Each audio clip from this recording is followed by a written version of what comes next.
જિગ્નેશભાઈ પરીખ પૂર્વે સોશિયલ મીડિયામાં પણ ઇન્ચાર્જ તરીકે એક્ટિવ હતા, ત્યારબાદ શિક્ષણ સમિતિમાં સભ્ય બન્યા અને હવે કાઉન્સિલર એટલે કે નગરસેવક તરીકેની ટિકિટ માંગી રહ્યા છે. વોર્ડ નંબર 15થી શિક્ષણ સમિતિના સભ્ય જિગ્નેશભાઈ પરીખે ઉમેદવારી નોંધાવી છે. કહી રહ્યા છે આ વખત કંઈ પણ થાય પરંતુ ભારતીય જનતા પાર્ટીને બહુમતીથી જીતાડવી છે. અલગ અલગ રીતે પાર્ટી પાયાના કાર્યકર્તાઓને જ્યારે તક આપતી હોય ત્યારે જિગ્નેશભાઈ પરીખે પણ પોતાનું ઉમેદવારી પત્ર ફોર્મ ભર્યું છે અને સેન્સ પ્રક્રિયામાં ભાગ લીધો છે. વોર્ડ નંબર 15, મારું નામ જિગ્નેશ પરીખ છે. કેટલી વિશ્વાસ છે પાર્ટી તરફથી કે ઠીક છે? પાર્ટી તરફથી સંપૂર્ણ વિશ્વાસ છે. વિશ્વાસ તો હોવો જ જોઈએ. વિશ્વાસ વિષય એવો છે કે ભાઈ પાર્ટી જેને આપે એને ખભે ખભે હાથ મિલાવીને અમે કામ કરવાનું છે. વોર્ડ નંબર 15માં આ વખતે જોવા જઈએ તો ભાજપના જ ઉમેદવાર હતા અને કોંગ્રેસમાં ગયા છે. કાંટાની ટક્કર રહેવાની છે? ના, કોઈ ટક્કર નથી.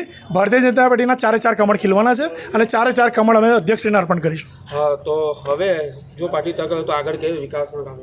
વિકાસના કામોમાં 100% જે વિકાસ અધૂરો રહ્યો છે એને પૂરો કરવાની સંપૂર્ણ જવાબદારી અમે હાથે લઈશું. વર્ષોથી ભાજપના કાર્યકર રહ્યો છો, અગાઉ નગર શિક્ષણ સમિતિમાં પણ ભાગ ભજવ્યો છે.